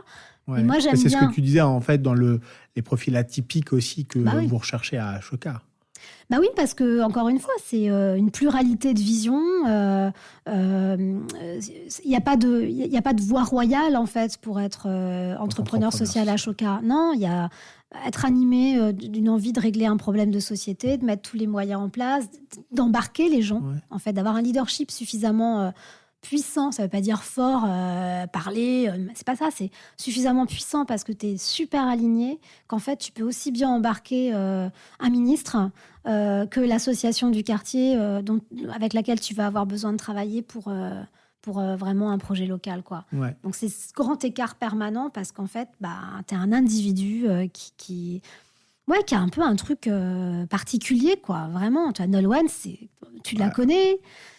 C'est quelqu'un c'est une personnalité, on s'enrichit à son contact, en fait, quoi. ouais, Tu vois, et ça, moi, je trouve que je suis très fière, en fait, que mon organisation, elle mette en lumière des gens comme Nolwenn, parce que c'est pas que dans un sens, en fait, tu vois. C'est pas ah là, je suis fellow Ashoka, parce que souvent on dit c'est le prix Nobel de l'entrepreneuriat social. Bon, moi, j'ai encore du mal avec cette appellation, mais donc on a l'impression que c'est très descendant. Mais en fait, nous, dans la gestion de notre communauté au quotidien, on se nourrit d'interlocuteurs comme Nolwenn sur sa problématique, sur la façon qu'elle a de régler ses défis. Comment on passe à l'action. Mais oui, tout ça. Et est-ce que tu as déjà vu en fait des entrepreneurs, des dirigeants ou d'anciens dirigeants d'entreprise qui ont décidé en fait de transformer soit leur entreprise en asso ou alors en fait de partir de zéro et de créer justement en fait une association pour régler un problème qui leur tenait à cœur et qui ont été fellows? Alors souvent, ce que font enfin souvent, pas de généralité, mais ce que j'ai observé en tout cas, c'est que les patrons d'entreprise montent des fondations. Fondations pour pouvoir adresser des problématiques d'intérêt général qu'ils estiment être primordiales. Est-ce qu'ils ont besoin d'Ashoka pour ça? Ah non, ils n'ont pas besoin de nous pour le faire. Nous, en revanche, on a besoin d'eux pour les aider, parfois à le mettre en place, parce que justement, ils ont peut-être pas... il leur manque. Faites ça aussi, mais c'est pas le même accompagnement. Non, mais on peut avoir un rôle de conseil pour leur dire, voilà, si la mission que vous souhaitez donner à votre fondation, c'est ça, voilà, on peut vous proposer d'aller regarder tel ou tel innovateur social et de l'accompagner et de l'aider. Donc ça, c'est des choses qu'on fait. Après, j'ai pas d'exemple précis pour répondre à ta question de la bascule là entre un patron qui a décidé de monter une association. Il y a certainement 50 000 exemples et je pense que tous les auditeurs vont en avoir pléthore en tête. Mais en tout cas, la conversion des entreprises aujourd'hui vers des entreprises à mission montre qu'il y a quand même des frontières qui sont en train de s'amincir un peu entre la lucrativité à tout crin et la contribution en fait à un monde meilleur. Donc moi, je le noterais plutôt sur ces aspects-là. Je sens quand même qu'il y a une prise de conscience de plus en plus forte. Tu vois, je suis administratrice du mouvement Impact France. Ah oui. Avec Pascal Demurger et Julia Faure, tous les deux coprésidents, et énormément d'autres entreprises. Il y a quand même un mouvement de fond, en fait, qu'on est en train de percevoir de la part des entreprises. Alors, elles vont peut-être pas monter des associations, mais elles vont plus les financer. Et quand elles les financent directement, comme avec une fondation, c'est une chose, mais elles peuvent aussi, comme je te le disais juste avant, faire des coopérations qui vont faire qu'elles vont se nourrir aussi de la manière de percevoir un problème de la part d'un innovateur social pour elles-mêmes se transformer en interne. Donc, tu vois, ça, en fait, c'est comme le courant marin, en fait. Tu vois, il y a des choses qui sont en train de se mettre en place progressivement, des hybridations qui se font de plus en plus et qui sont vraiment nécessaires. Il y avait un modèle, en fait, que je trouvais vraiment très intéressant et puis ça illustrait aussi la manière dont les chefs d'entreprise perçoivent leur place au sein de la société, mais une personne, il me semble, qui s'appelle Pierre-Édouard Sterrin, je sais, son exemple est quand même assez atypique, fondateur de Smartbox, qui vend ça, il crée Otium Capital, il transmet la propriété en fait à sa fondation du bien commun, qui est entièrement financée par les bénéfices en fait gérés par son fonds. Il a pris ce qu'il voulait en fait pour vivre quotidiennement et confortablement, mais en considérant au final que il pouvait créer en fait un nouveau modèle en fait, pas capitalistique mais plus sociétal, plus tourné vers autrui, vers une contribution à la société et puis au bien commun, parce c'est vrai qu'il a désigné. C'est fort d'appeler son asso comme ça, je trouve moi, enfin son fonds comme ça. Et puis d'y aller en fait. Vraiment sûr que c'est le bien commun. Après, oui, il choisit en toute autonomie en fait aussi les associations qui l'accompagnent. Je fais aucune publicité par rapport à ça, mais encore une fois là, c'était le modèle. Oui, d'entrepreneur qui switch pour des motivations personnelles, religieuses, de foi, sociales, d'intérêt général aussi. J'ai pas distingué ça. Je sais pas en fait parce que lui, il s'avère qu'il est en Belgique. Je ne sais pas si tu as identifié ça ailleurs dans le monde. Bill Gates. Tu prends Bill Gates, tu prends Jeff Bezos. avec Mackenzie Scott, sa femme, qui est une des plus grandes philanthropes, enfin son ex-femme, plutôt. Donc oui, mais sauf que ce qui les fait switcher, c'est pas tellement la vocation de l'intérêt général, c'est d'être arrivé aussi à satiété d'un point de vue économique, à titre personnel. Et là, tu dis, tiens, il y a quand même un truc. Et puis, c'est toujours très, très complexe, en fait, cette notion de cette grande philanthropie, parce qu'il y aurait un discours simpliste qui viendrait à dire, ouais, mais en fait, ils sont quand même co-responsables des difficultés dans lesquelles on est tombé. Oui, certes, après, moi, je trouve que les choses, elles sont beaucoup plus complexes que ça. Ce que je regarde, et ça, c'est encore ma déformation de journaliste qui revient, c'est, encore une fois, à l'épreuve des faits. Moi, ce que je vais regarder, c'est qui sont les associations qui sont soutenues par ces gens-là, quels moyens elles leur donnent, quelles relations elles mettent en place avec elles. Est-ce qu'elles sont encore dans une relation, tu sais, de client-fournisseur, c'est-à-dire on oublie que c'est un don, mais en fait, on impose quelque chose à l'association, parce que ça, c'est aussi un sujet sur lequel on pourrait discourir pendant des heures. C'est très vrai aussi, en fait, avec le fonctionnement de la philanthropie en général. Mais ça change de plus en plus. Tu vois, nous, on est en train de travailler en France à transformer aussi l'image de la philanthropie et à l'aider à se départir de ces manières de pratiquer avec des appels à projets parfois qui ne font pas sens en fait pour les entrepreneurs sociaux systémiques qui sont obligés de se contorsionner pour rentrer dedans, pour pouvoir récupérer de l'argent, d'être dans une relation qui est beaucoup plus basée sur la confiance, d'être dans une relation qui est beaucoup plus basée sur le relationnel plus que le transactionnel, d'embarquer les philanthropes aussi sur le terrain pour qu'ils comprennent aussi ce qui est en train de se mettre en place. Ouais, donc ça veut dire en fait que finalement, je vais utiliser un mot, mais peut-être que tu vas pas l'accepter, mais est-ce que tu éduques aussi un petit peu ces grandes entreprises dans la manière de nouer des relations avec les associations et les fondations qu'elles soutiennent? Alors, ouais, éduquer, effectivement, tu as raison, c'est pas le mot que j'utiliserais, mais d'essayer de montrer une voie pour une coopération qui soit différente, oui, et qu'on sorte de ces rapports de domination qui sont uniquement régis par l'argent. Tu le vois aujourd'hui, même entre les associations, parfois elles se font de la houle entre elles sont toutes dans des petits optimistes sur ce grand océan, et puis elles se font de la houle parce qu'en fait, dès qu'il faut, parce qu'il faut survivre. Donc on est de plus en plus, heureusement. Tu vois, je discutais ce matin avec Benjamin Blavier d'Article 1, qui est une grande association qui travaille sur le mentorat. Et heureusement, eux, ils ont monté un dispositif fantastique qui s'appelle le collectif mentorat. Il y a plus de 68 associations qui sont fédérées maintenant. Ils ont pu avoir des fonds de la part des politiques publiques aussi pour que ça devienne une cause nationale. Donc, on est quand même en train de changer un peu de manière de penser parce qu'on s'aperçoit bien qu'en fait, comme la cause, elle est partagée par tout le monde, on n'est plus à se dire qui va être le premier qui va y arriver, mais plutôt quand est-ce que le problème sera résolu. Tu vois, on n'est plus sur le qui, on est sur le quand, quoi. Donc ça, c'est vachement intéressant aussi. Et toi, avec Ashoka, c'est quoi le problème que tu essaies de résoudre? J'essaie de contribuer à notre juste mesure à faire en sorte qu'on ait une société qui soit plus juste, en fait. Mais vraiment, le côté justice, tu vois, c'est un truc qui est très important pour moi. Donc, juste, ça veut dire de ne plus être en déni de responsabilité les uns par rapport aux autres sur les grands problèmes de société. Il n'y a pas une personne qui est responsable du sujet. C'est bien plus complexe que ça. De maximiser la coopération. Ça, c'est vraiment aussi un sujet qui nous tient à cœur et c'est en plus très révélateur de la personne qu'on est quand on commence à rentrer en coopération. Mais en vraie coopération, pas la posture où tout le monde te dit collectif, machin, puis en fait, très vite... il y a un leader et des suiveurs. Voilà, donc c'est pas facile, c'est vraiment une discipline et tout. Et même parfois, moi, je suis rattrapée par mes vieux démons à vouloir faire les choses un peu toute seule. Donc, c'est vraiment un apprentissage. L'humilité aussi, parce que les sujets sont tellement complexes. Il y a tellement d'interconnexions et de ne pas penser que la solution qu'on met en place, parce qu'on l'a eu tout de suite, elle va résoudre le problème, parce que parfois, elle fait partie du problème et elle accentue même le problème. Ouais. Donc déjà, de bien isoler tout ce qui a déjà été mis en place pour comprendre pourquoi ça n'a pas fonctionné et d'essayer de mapper en fait, les endroits où on peut agir. Mais voilà, cette notion de justice, de respect, de dignité des personnes. Et pas fort, tu vois, j'ai pas vocation à créer un monde d'entrepreneurs sociaux. Je veux dire, tout le monde n'est pas voué à être entrepreneur social, et tant mieux. Tu vois, tant mieux. En revanche, si on a un super directeur RSE ou un super CEO qui est vraiment un agent de transformation majeur dans son écosystème, ça, moi, je trouve ça génial parce qu'on a besoin de tout le monde, en fait, aujourd'hui pour assurer cette transition. Tout le monde peut contribuer. Hein. Lorsque tu parlais, en fait, du cabinet d'avocats qui faisait son pro bono et qui demande à un collaborateur de bosser pour une asso, ça fait quand même beaucoup plus sens. Donc, cet avocat, qui est un collaborateur, en fait, contribue lui-même, en fait, à cette mission-là. L'entreprise qui soutient le cabinet d'avocats, en fait, soutient aussi à sa manière cette initiative. Ashoka joue son rôle, les pouvoirs publics aussi. Et puis évidemment, en fait, l'entrepreneur social qui tente de toucher un petit peu du doigt son but. Exactement. Et puis après, un autre grand sujet aussi, c'est faire en sorte qu'il n'y ait pas de hiérarchisation entre l'impact social et l'impact environnemental. Ça, c'est aussi un élément qui est concomitant, quoi. Ah ben, c'est lié.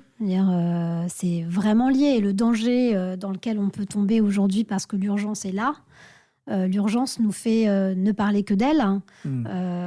Et c'est ce que je disais aussi au démarrage, c'est-à-dire que la problématique environnementale, c'est malheureusement la conséquence d'un système économique qui est dysfonctionnel et qui est créateur d'inégalités sociales depuis des décennies. Donc c'est pour ça que le danger est de polariser en fait l'attention à un endroit plutôt que d'essayer de prendre les choses de manière assez holistique et de se dire que les interconnexions, en fait, c'est aussi parce que notre rapport les uns aux autres n'est plus un rapport de lien social complètement établi, qu'on a un rapport à l'environnement qui est dégradé. Tu vois, donc il y a vraiment cette interconnexion qui est très forte.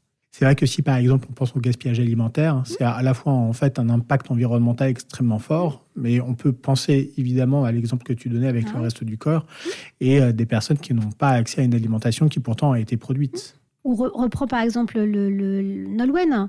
Nolwenn, c'est formidable ce qu'elle met en place en termes aussi d'économie circulaire, par exemple, tu vois, de recycler les déchets de l'hôpital pour générer des fonds qui après permettront d'avoir des unités qui peuvent prendre en charge les enfants en pédiatrie de manière beaucoup plus liée au care, où tout le monde va être autour de ces enfants-là. Bah voilà, tu vois, ça, c'est pensé de manière maligne parce que ça joue sur les deux tableaux, environnemental et social, et bien social. Pour finir cet épisode, et vraiment, je te remercie du temps que tu as pris. Je pensais pas que j'aurais dit autant de trucs, tu vois, c'est bien. C'est vrai ? Ouais. Je crois qu'on a brassé quand même pas mal de choses. Ouais.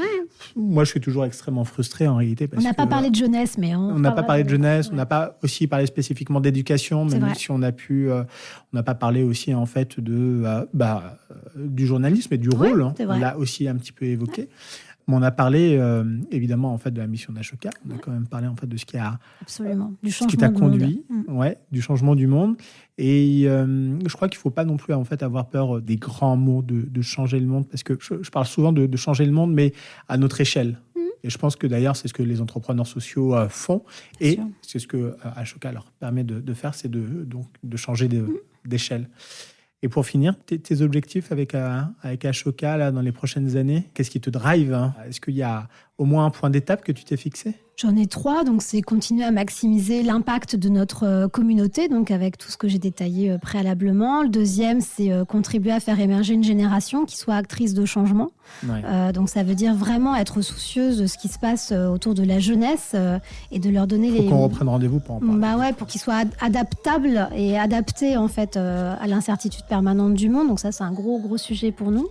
Troisième, c'est le sujet des récits, mais ça, tu sais, c'est mon passé de journaliste qui revient, parce que voilà, je crois fondamentalement que ça passe par ça. Ça passe par des récits qui soient des récits du réel tel qu'il est aujourd'hui, et d'aider les journalistes en fait à mieux comprendre les sujets d'innovation sociale pour qu'ils puissent en parler beaucoup plus régulièrement. Nouveau récit. Donc ça, c'est mes 3 grands objectifs. Et après, Ashoka France va avoir 20 ans à la fin de l'année 2024, début 2025.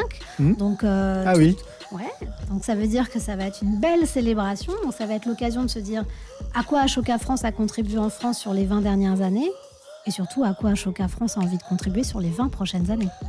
Merci beaucoup, Elsa. Je t'en prie, Fouad. Nouveau récit. Bravo et merci d'avoir écouté cet épisode jusqu'à la fin. J'espère que ce moment passé ensemble vous a été utile. Et si c'est le cas, n'hésitez pas à partager cet épisode autour de vous. Vous savez à quel point la recommandation est puissante. Alors choisissez 1, 2 ou 3 personnes de votre entourage et montrez-leur la voie. Ce qui marche bien aussi, c'est de nous suivre. Donc, sur votre plateforme d'écoute préférée, c'est de laisser un commentaire et c'est de mettre 5 étoiles si l'épisode vous a plu.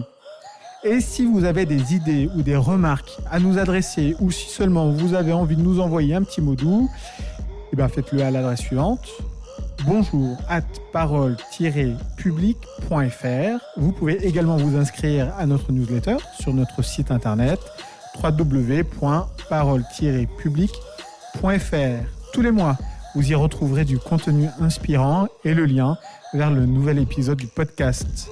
Je suis Fouad Souak et je vous dis à bientôt. Parole publique.